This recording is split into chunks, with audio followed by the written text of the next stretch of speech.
Welcome to the ACT and SAT module. My name is Philip Jacobs, and I'm the State Coordinator for ACT within the Office of Assessment Logistics. An overview of our presentation today, we'll be talking about the state and national ACT programs.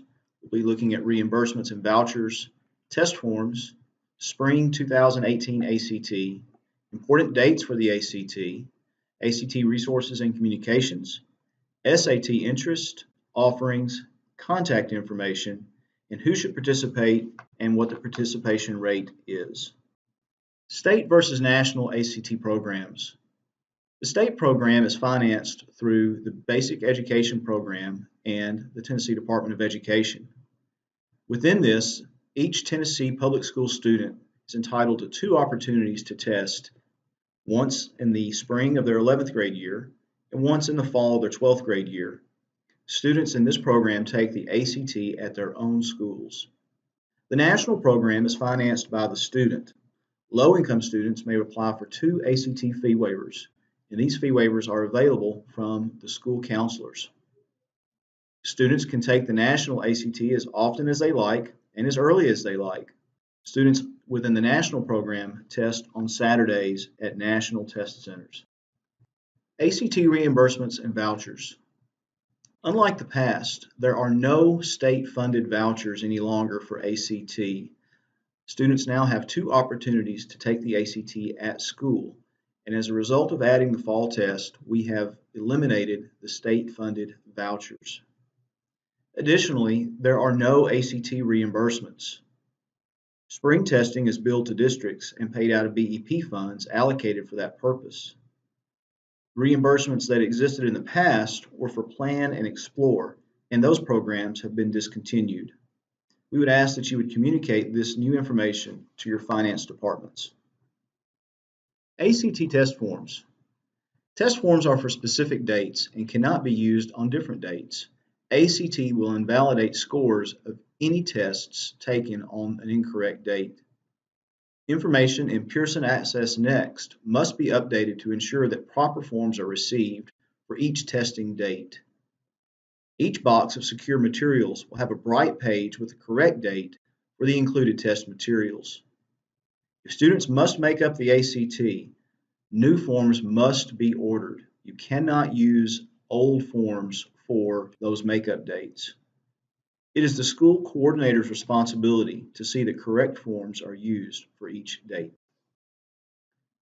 Spring 2018 ACT. Spring testing is designed for grade 11 students and also for grade 12 students that missed all other opportunities to test at school. Students are required to participate before they graduate, and that is for only students receiving regular diplomas. We would ask that you not test 9th or 10th grade students unless those students are in the correct cohort and their grade is just reflected as a 10th grader. The department submits pre-ID files. Schools and districts review, edit, and verify the list. An additional note on the pre-ID files: these are for your convenience at the school. No accountability records are based on the pre-ID file. You are not required to test all students in your pre-ID file. Here are important dates for this spring's ACT. The initial test date is March the 20th. Makeup dates are April the 3rd and April the 24th, though you may make your initial test date on April the 3rd or April the 24th if you have spring break on the 20th of March. The accommodations window runs from March the 20th until April the 3rd. The makeup accommodations window runs from April the 3rd to the 9th. And if you're testing online, you must test between March 20th and the 29th, with those dates being Tuesday, Wednesday, and Thursday of those weeks only. Keep in mind, schools may use any or all test dates, and you're not required to use any specific date. I will stress again the importance of using correct materials for the test dates that you have chosen.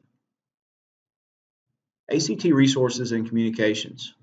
We would ask that you would bookmark the ACT state and district testing landing page, which is located at the link here.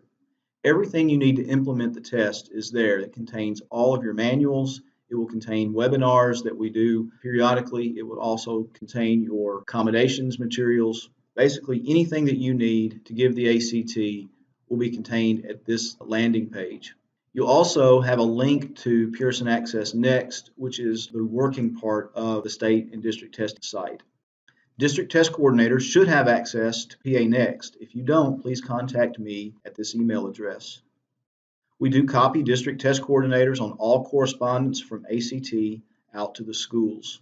And we would ask that you would ensure that your school contacts are kept up to date, both with the ACT and on the TDOE site, EdTools. Now moving to SAT. Over the past year, several districts and schools have explored offering the SAT in place of the ACT. TDOE will support any district that wishes to make this change. SAT offerings are similar to ACT. They have multiple spring and fall dates. They have school day testing.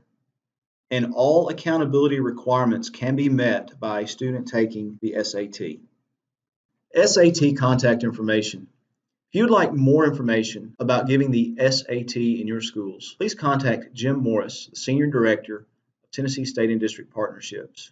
This is his email address and this is his phone number. He'll be glad to assist you with any and everything that you might need. Who should participate in the ACT and the SAT?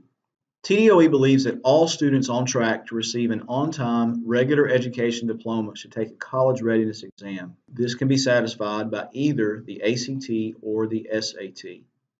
This includes students with disabilities and those who are English language learners. Students receiving special education or occupational diplomas will not be counted in district accountability measures for college readiness participation and proficiency rates only.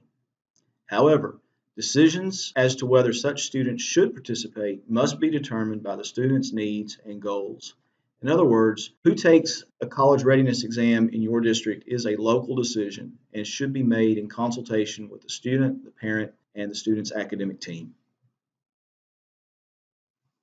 Participation rate. The department calculates participation rates as follows. The number of graduates with a valid ACT or SAT score in the prior year cohort is divided by the number of graduates with a regular diploma in the prior year cohort. Notice that only graduates with a regular diploma are included in the denominator. What is a valid ACT or SAT score? Scores obtained with no accommodations or with ACT or SAT approved accommodations only are considered valid.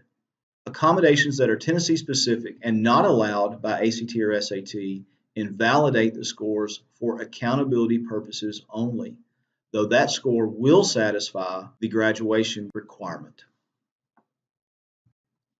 If you have further questions or would like to contact me for additional information, please do so by email or by phone.